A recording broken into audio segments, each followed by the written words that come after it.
Hey, what's up, rock stars? It's Rox, and I am coming to you today with the review for How to Get Away with Murder, Season 5, Episode 6. I'm laughing because I got the full-on campfire look here. I don't know why it's so dark in here.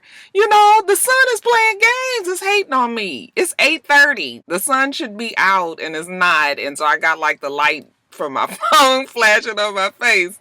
I gotta get this video done because I have some things to do today and I won't be able to get to it later. But anyway, you guys, I just watched. Oh my God, I'm so annoyed. I am so annoyed. I just actually watched the episode just now, Friday morning, because last night I just didn't feel like watching it. And something told me like it was going to be an episode where I was not going to be able to sleep well for some hours after it went off. The good Lord was looking out for me. He was like, Roxanne, just go on and go to sleep. Watch it in the morning so you could get all frustrated and mad and still have the rest of the day to deal with it. Because when I tell you, I am so fucking mad. Oh my God. Okay, I'm not going to jump ahead.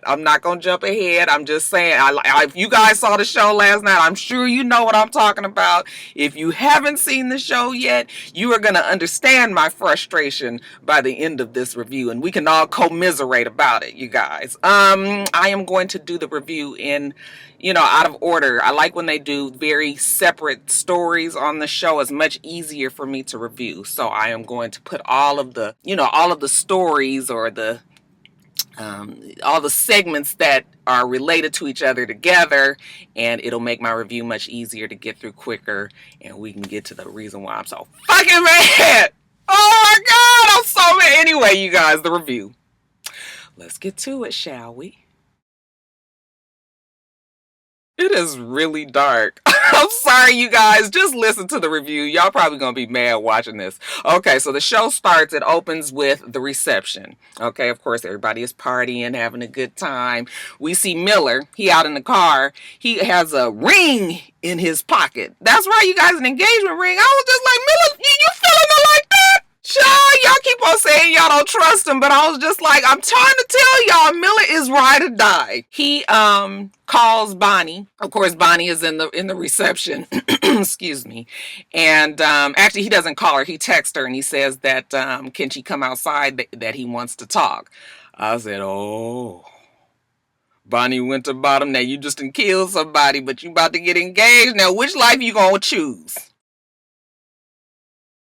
Now, let's go on and break the stories up from the least important to the most important. Okay, we're going to start with Connor and Oliver. So you guys know that the moms are in town, both Connor's mom and Oliver's mom, okay? And they both have problems with their mom for different reasons. You can just generally tell that they are uncomfortable with the fact that they are there. I'm not quite sure how to read Oliver's mom. You know, she seems kind of judgmental. At least she's not really impressed with anything that's around her. Connor's mom, on the other hand, seems like a good time girl. They're trying to convince the boys to let them help with the wedding, give them some money, but neither of them seems to want the help. Later on, we see Asher over at the house. You know, he's pouring wine into Connor's mom's glass. Okay, I'll just laugh to myself. Can I call you mom? Of course. You know, she'd be happy to have another son. I said, bitch, I bet you would. You want him to call you mom or mommy? Again, there's all this tension around because I guess Oliver's mom would like for them to get married in a church. You know, they're not doing that. She's like, yeah, I know you're not because you think God hates you. She believes that Oliver is not comfortable with the fact that he is ultimately gay. Well, if you don't want to take the money from the moms, then, you know, Oliver's mom says, well, why don't you call your dad and ask him for some money? You don't understand, Mom. We don't need the money. We gonna have this the way that we want to have it. Besides, Oliver is not really even speaking to his father. He hasn't spoken to him in a long time. So it seems like Oliver has distanced himself from his mom and his dad. While they're there, Asher done already told the mama, Connor's good time girl mama, that the bachelor's party is next week and, you know, she can't wait to come. And, you know, Connor is just looking like, who really wants their mama at their damn bachelor's party? Later on, we see them even sitting around the table with the moms and Laurel and Michaela, you know, after they're home from a long day's work with the baby, you know, just laughing about certain things and talking a little bit about the Gutbusters case. We'll talk about that later. Again, Connor's mom, after she walks off and Connor goes and talks to her, she wants to give them $10,000 to help with this wedding. You don't understand. We don't want the $10,000. We don't need the $10,000. I'm just like, take the fucking money. What is the big deal? Why does Connor and Oliver have to make life so damn difficult all the time? Connor tells his mom that Oliver will never want to take the money. She says, well, just talk to him. Now, when Connor does talk to Oliver, Connor tries to convince Oliver that, you know what, you are going to have to tell your mom. And then I was just like, tell her what? And child, I had done totally forgot that Oliver was HIV positive. And I was just like, is that what they talking about? The mama don't know that he's HIV positive? Fuck, I guess we didn't even remember either. I mean, it's just totally been so, completely away from my minds. I was just like, oh. So then we see Oliver, and he is getting fitted for his suit. It doesn't look like a suit that Oliver would choose. It's very stuffy, and the mom is pleased with the look. Mom wants to have it in a church and all of that. We get to the bottom of why he's having this problem. He tells his mom that he is HIV positive, and of course she is upset. Basically, Oliver feels ashamed, not that he is gay, but ashamed that he, slipped up enough to even catch HIV. But he's undetectable, that, he's going to live a very long and healthy life. But he's just kind of explaining to the mom, like, he knows that he shouldn't have happened that way. He's ashamed of it. And the mom is just upset that he felt like he couldn't tell her, that he felt like he had to go through this all alone. She was just like, I'm going to be here for you until the day that I die. You didn't have to keep this away from me. I'm your mom. His mom loves him. So they hug it out. And I was just like, oh, even though Oliver gets on my fucking nerves, it was a nice enough little scene. So then we see Connor. It's the day of the bachelor party. And I guess they're decorating. He's putting balloons outside of the door, and Connor's mom was just like, come sit down and talk to me. So she hands him a scrapbook that she made out of composition notebook, and at least we thought that she made it. He was like, did you make this? And she says, no, actually Oliver did when he was 10 years old. Okay, and it's just drawings of men getting married to me. And she was just like, he wanted to marry his Power Ranger. Like, she been knowing ever since he was 10 years old that he was gay. So none of this is a surprise to her. She don't know why they even felt like they had to keep so much away from her. But she was just like, he deserves to be happy. You deserve to be happy. You guys, are happy with each other. And she's glad about that. And she tells him, because of the way that they are and so very different, and they deserve each other and they're so good for each other, she probably would be upset if it was in a church. Okay, so she gives them, unceremoniously her blessing. Now let's jump over to the firm. Okay, we see gorgeous Gabe Jackson. He's sitting over there, working in the firm, and Laurel and her eyebrows are staring him down. I said, oh, I guess he's her new fixation. Finance Frank calls her and says, stop stalking him. Even Finance Frank already know how she is. He tells her that he's out of town, taking care of business. She says, oh, really doing what? He says, do you really want to know? Yeah, maybe you just never need to ask questions that you don't need the answers to. You don't want the answers to. So while she's sitting there on the phone with him, here comes Steen. She's like, écoutez, s'il vous plaît. She's talking in French. Y'all listen. Annalise is busy. She got shit to do. So I'm the boss, okay? I'm the daddy. She tells them about this $100 million case, Gutbusters. It's a pill, I guess you can take to lose weight. Is being sued for falsely saying that taking a pill will make people lose weight. So you guys got to get on it, find the best strategy to keep the company from going bankrupt. And of course, Michaela jumps in. I can do it. And she says, Laurel and your eyebrows, you are the lead on this case. And when she walks off, Laurel follows her and says, Michaela has more experience in cases like this. And she said, did I say I wanted Michaela? I said you. Okay, you the damn reason why this firm has to take cases like this. You and your family. So it's about time you start paying us back. So now we on it. We watching the commercial. Laurel's trying to figure out a good strategy, right? After the commercial, she tells the team, the kids and Steen, the commercial claims that the pill will prevent 1/3 of calories, not fat, being digested. Okay, so it was the advertiser's claims and not the company's claims. Then of course Michaela comes in and shoots it down, the reason why that won't work. Steen is looking at her like, okay, exactly. All right, I'm gonna need you to come back tomorrow with 10 better angles than this. So when she leaves away, Laurel was like, well, thank you, Michaela, for throwing me under the bus, trying to make me look bad in front of your lover. I said, well, I'm glad everybody realizes how smitten that damn Michaela is. Y'all all thinking Steen gonna hook up with Annalise, and Michaela look like she the one want to get in with her. Anyway, when Laurel gets up with her aggravation with Michaela, she's walking off, and Gorgeous Gabe Jackson comes up to her and says, hey, I'll come help you. And she was just like, yeah, no, thank you. Now, the next day, Steen wants to hear what Laurel's new presentation is. And of course, Laurel has this whole, PowerPoint thing on the computer up on the wall. She knocks her presentation out of the park. Steen is impressed. And Laurel says, well, Michaela did help me with, the particulars. And she says, Steen says, well, I'll make sure that the partners know that, you both worked on this case very hard. Thank you. So now Michaela and Laurel feel pretty accomplished, and Gorgeous Gabe Jackson comes and tells them, I'm gonna be at the bachelor party. They both looking like, who invited you? And he said, Asher invited me. I was just like, oh, that damn Asher. Always everybody's fucking friend. We see Steen, she's going to tell the partner about the case, and of course the partner is not really paying attention. He's kind of zoned out, and she was just like, well, what's wrong? Okay, is this about Annalise possibly taking that job? Okay, we're going to talk about that in a little bit. And he says, oh, she told you? And she says, nothing happens around here without me knowing. No, she didn't necessarily tell Steen, but she still knows. Okay, but Steen was like, do not let her go over there. We need her here, okay, especially while I'm out here whoring myself out for cases like gut busters and everything. Oh no, you cannot afford to let her go. Make her stay, even if you got to get on your knees and beg and grovel. That's probably the only thing that's going to work with Annalise. And then you guys, we jump to the bachelor party and everybody is having a good time. It's starting to rain. And Connor, I guess he's having a change of heart. He decides to call his dad. He tells him to call him back. He wants to talk to him about the wedding. Also at the bachelor party, Gorgeous Gabe Jackson goes up to Laurel and he says, look, I'm not interested in you, so you might as well, you ain't got to be avoiding me and everything. You are not my type. I say, oh, okay, thank you, Gorgeous Gabe. I was just, child, I was worried for a minute there, okay? But he made it very clear that Laurel and her eyebrows can go some fucking where. Plus, he says, I wouldn't push up on you considering what happened to Wes. And she says, oh, you acted like you didn't know what happened to Wes. He was just like, yeah, I was just saying that so you wouldn't think I was a stalker. And she was just like, well, now I really think you're a stalker. She tells him to stay away from her. I said, yeah, stay away. Both of y'all just stay away from each other. All of that is fine with me, with my spotlight. It's just not getting no brighter.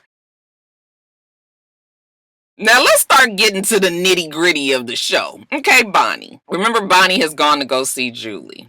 And when she's in the house with Julie, Julie has an attitude like, why are you here? Like, are you trying to tell me that daddy dead? Mama dead? I already know. Okay, so you better have a good ass reason for being here. Julie has a daughter and she comes in and she was like, Mommy, who's that? And she was like, that's your now you see her, now you don't auntie.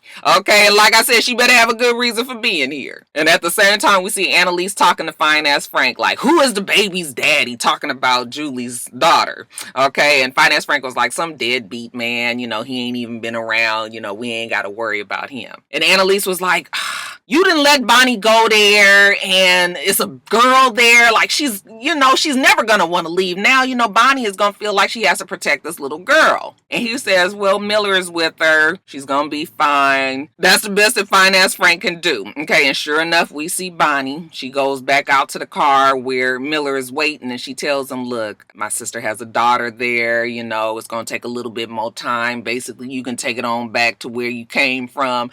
Don't call me, I'll call you. So she sends him on along. So Annalise is telling fine ass Frank, like, she needs you to be there. She's not fine when she's around Julie. Things is totally different when she's around Julie. She just becomes like Captain Save-A-Sis. She takes care of everybody and protects everybody but herself. So Annalise is telling fine ass Frank to get his ass down there. So then we see Bonnie and Julie. It's the next day. Julie gets home from grocery shopping and she's still trying to figure out why the hell Bonnie there. Okay, she was like, I really want to take a drink. Okay, but since I don't do that no more, okay, I really just need to figure out why are you here. So then Bonnie pulls out the picture, and immediately Julie's stature changes. Now she's kind of defensive, but kind of like scared, kind of little quivery and all of that. And she was just like, you lost all that blood and mom and dad were freaking, so I left him at the hospital like we said. And Bonnie says, but yeah, in this picture, you taken him. Then Julie starts crying, okay?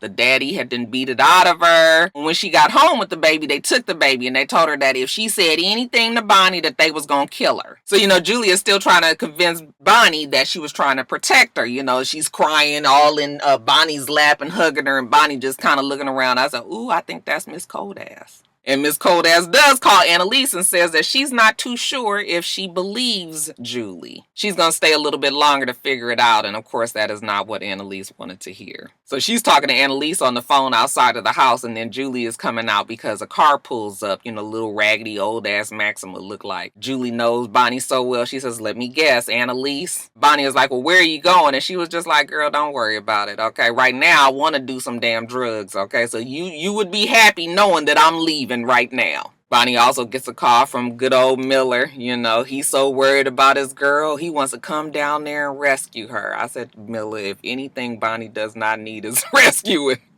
Bonnie can take care of herself. But I'm surprised, actually. Bonnie tells him that she does need him. But whatever, where did Julie go? Well, Julie went to some sort of addict anonymous meeting. She's sitting there and she's in a circle and she's telling them how, her sister resurfaced and she's been protecting her all her life and some shit had done went down and, Bonnie don't know about it, but if she do tell her, it is going to kill her. Who was also in the anonymous meeting would be Fine Ass Frank, of course.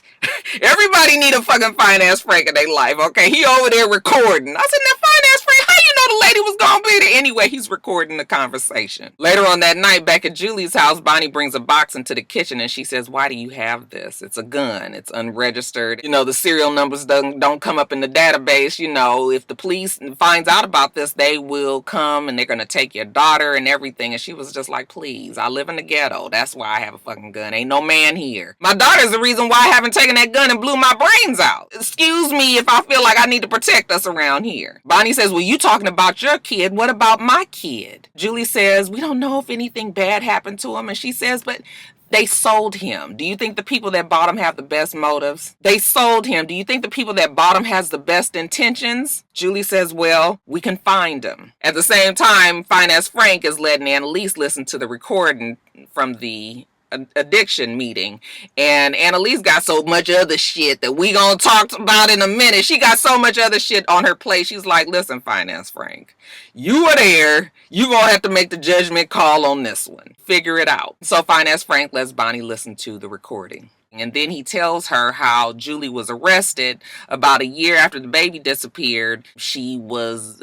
trespassing, broke into some people's house. They think that that's the house that the dad sold the baby to, the family that the dad sold the baby to. So Fine Ass Frank tells Bonnie that all this time your sister has known where the kid is. He even shows her a picture of a kid that's still in the house. The family still lives there, and we believe that this is probably Bonnie's son. Just from the very quick glance of the picture that we saw, it looks like it could be Bonnie's kid. He's blonde hair, got a long, narrow face, kind of that same little look. But of course, this information pisses Bonnie off. So Bonnie goes back, and this is her sister's last chance to tell her the truth. So she said that the dad was actually going to keep the baby at the house. And so when they were leaving the hospital, she was in the car. They was at a red light. She jumped out. She ran to the house, and that she was in the woods, and she buried him. And I guess Bonnie realized in all of that the child was lying. So later on, we see her leaving with Fine Ass Frank. She's in the car, and she makes a call. Fine Ass Frank is like, who you calling? She calls the police. She says, I want to report an unregistered gun in a house with a child. And Fine Ass Frank takes the phone away from her, and he says, you're going to hate yourself in the morning if you do that. But you know what? Bonnie is so pissed at Julie for lying to her. But at least we know that Bonnie's kid is alive somewhere, so I guess we might be meeting old Mr. Winterbottom soon enough. Child, this sun is really not trying to come out. It's 9 o'clock. And it still looks like this. Okay, let's talk about Annalise. Let me get myself together because I am just still so upset. Annalise, remember last week the demon governor said that she wanted Annalise to come to her office and see if Annalise had the balls to say the shit that she was saying on TV to her face. So we find Annalise in the governor's office. She admits to Annalise that Annalise feeling herself on TV the other day pissed her off, but she did some soul searching, you guys. She had to sit down with herself and have a long talk, and she said, "Demon governor, why are you fighting this girl when we all want the same thing?" She wants to work together. She wants to reach across the aisle as a Republican and try to work on these things with Annalise together, okay? It's better to work with her than to fight her. So she is proposing that Annalise creates the Pennsylvania Fair Defense Act. And basically,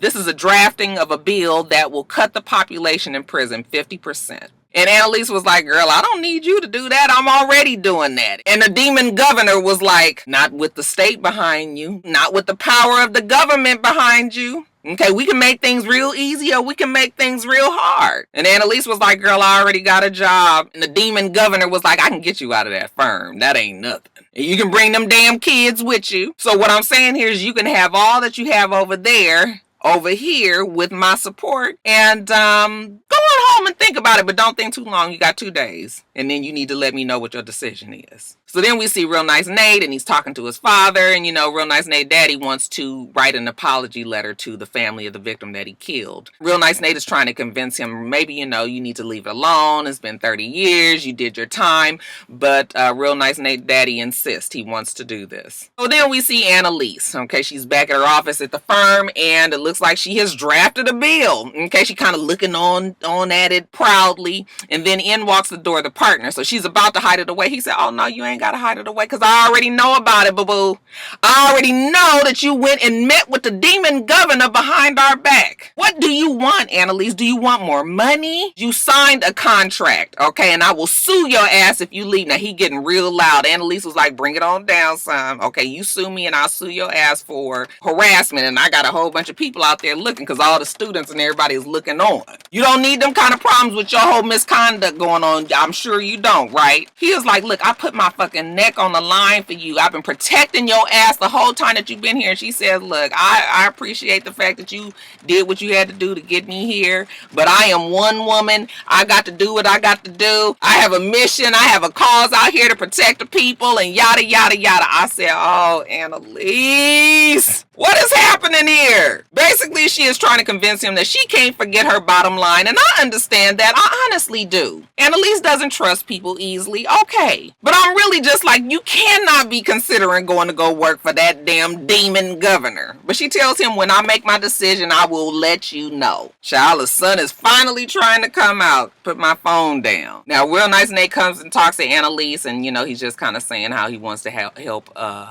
Bonnie, and Annalise was like, "Don't worry, Fine Ass Frank is there with her at her sister house, and we got it all covered. She's straight. Besides, you did enough, trust me, okay? We all have." Anyways, Real Nice Nate tells her how his dad wants to write the family, and Annalise lets him know about this deal that the governor has offered her. And, she shows him the act, and he kind of smirks. He says, "You trust her?" And Annalise says, "I don't trust nobody." I said, "Good girl, good girl.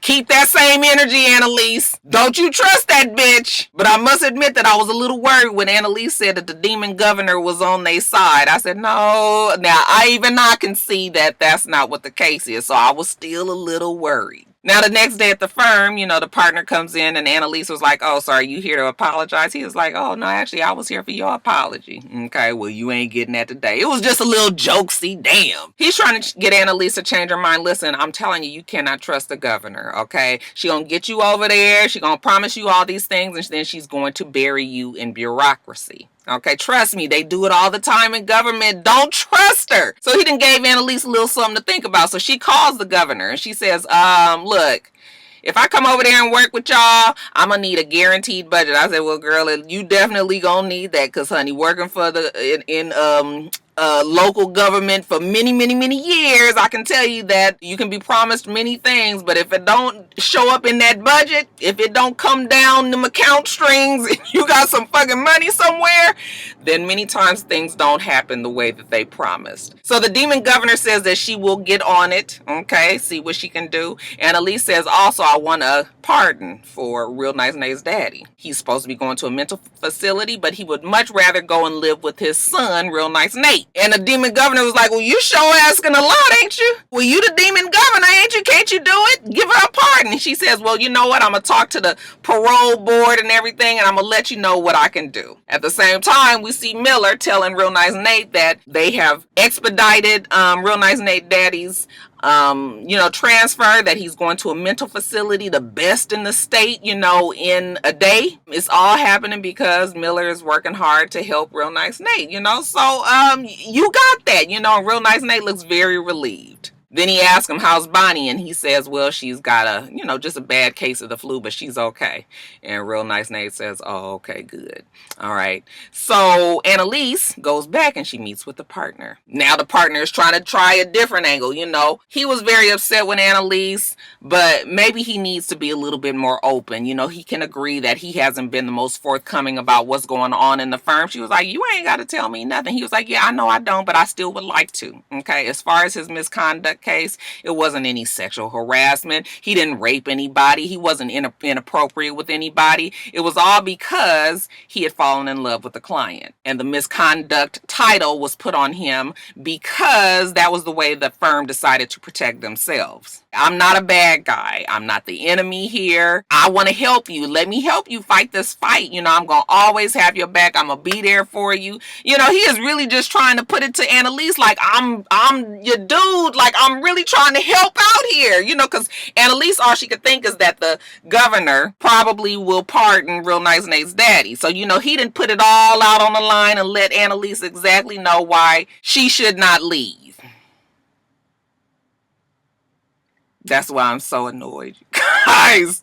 Oh, I'm so mad. Let me keep going. So Annalise shows back up at the demon governor's office and she turns down the job. Well, why are you doing that, Annalise? The demon governor asks. Annalise says, well, because I don't buy it. All of a sudden, this sudden change, and then goes the demon governor, giving her the same speech. I'm not the bad guy. I'm reaching across the aisle to make positive changes. The world needs somebody like me to make these things happen. And Annalise says, no, the world needs somebody who doesn't have any political motives to try to make these changes and make the justice system better for everybody else. So no, thank you, Madam Demon Governor. And she's walking out and she says, wait a minute, Annalise, you didn't want to know about the pardon? They're going to pardon Real Nice Nate's daddy as long as you take the job. I said, oh, Annalise, don't you take that job. Don't you fucking take that job. Where is it? I understand the love that's deep down inside and Annalise for Real Nice Nate. I truly understand it. Why would you make such a rash decision right now when you know? Oh my God, like why? You should have thought about it. But I guess she, didn't have it. I just was so upset. Like, couldn't you have gone and talked to Real Nice Nate? Okay, and y'all just kind of tossed it around a little bit. Now, speaking of Real Nice Nate, we see him talking to his daddy. He goes and tells his dad, look, you are going to a mental facility tomorrow. I done pulled some strings and it's about to happen. So, Real Nice Nate daddy is happy. Real Nice Nate is happy. Real Nice Nate has also got the address of the victim's family, and so he's going to write him. Everything is working out smoothly. We see that damn Annalise go and tell the partner that she took the job because of the pardon. And when I tell you, I wanted to scream. I wanted to scream. Oh my God. I was watching it at 5 o'clock in the morning. Okay, so I could not scream. The family was asleep in the house. But when I tell you, I was so fucking pissed at Annalise. What? You took the job with the demon governor? Annalise, you are so much smarter than this. Why did you do that? So, so she trying to explain to the partner, like, thank you for everything that you've done. But, basically she's about to be out and the partner ain't got no more words for. He is so pissed at her And I was like, thank you. So am I. He calls the security. He says, can you come and relieve Annalise of her damn badge, get her shit and get her up out this building. She is no longer an employee in this firm. And he hangs up the phone. Yeah, take that ass on, Annalise. But Annalise is still real happy. So next we see her going over to real nice Nate house. And she was just like, your daddy ain't going to no mental facility. Okay, in a week he gonna be here. That should give you enough time to get your house together for your new roommate. And she just a smiling. I ain't seen Annalise smile that genuinely in so long. And real nice Nate come out there and he give her this big old hug. And I tell you, I was real happy. I was just like, oh, this is so nice. This is all I ever wanted in life, you guys. For real nice Nate and Annalise make it back to each other's arms, but not like this, child. So she goes on in the house, and real nice Nate, you know, he want to talk to his daddy. We see his dad is already writing a letter in his cell, you know, just kind of pouring out his heart to the family, trying to explain why he's sorry about what he did, whatever. Real nice Nate makes a call to the jail. He wants to talk to his father. And they put him on hold. They keep passing them, you know, transferring them around. And finally, a woman comes on the line and she says, real nice Nate, it seems like there's been an incident. He says, what kind of incident? And child Annalise is on that couch and she looking like, oh my God, what done happened? Well, what done happened is real nice Nate daddy is bleeding out on the fucking concrete ground at the damn jailhouse. They done killed the man, y'all. They done killed the man. That demon governor has had Annalise quit her real good job at the firm, promised to go work for the demon governor, and the demon governor done killed this man innocently. He ain't had shit to do with nothing. Annalise, you got fucking played. Oh my God, I was so disgusted. I was just so mad. Like, I'm still mad right now telling you guys the story. This shit better be righted. We only got a few episodes left before the winter finale, and I know they better work this shit out. Oh my God, Annalise. I ain't never been this mad at Annalise ever in my life on this show. I ain't never been so disgusted. Annalise, how could you be so stupid? Ah! All right, you guys, that's it. You understand why I'm so frustrated right now? Okay, all right. Anyway, you guys, let me get off of here. I got a lot of things to do today. I'm off. I still got my pajama pants on. Anyway, you guys, let me get off of here. Make sure that you rate, comment, and subscribe to the channel. I'm itsrox. The channel is for itsrox, and everything else I do will be in the bottom bar. All right. So I hope that you have a wonderful, wonderful rest of your day. There goes the sun. Here goes the sun. There goes the sun, and I say, it's all right. Hope you have a wonderful, wonderful rest of your day, and I plan on doing the same. Till next time, rock stars. Bye.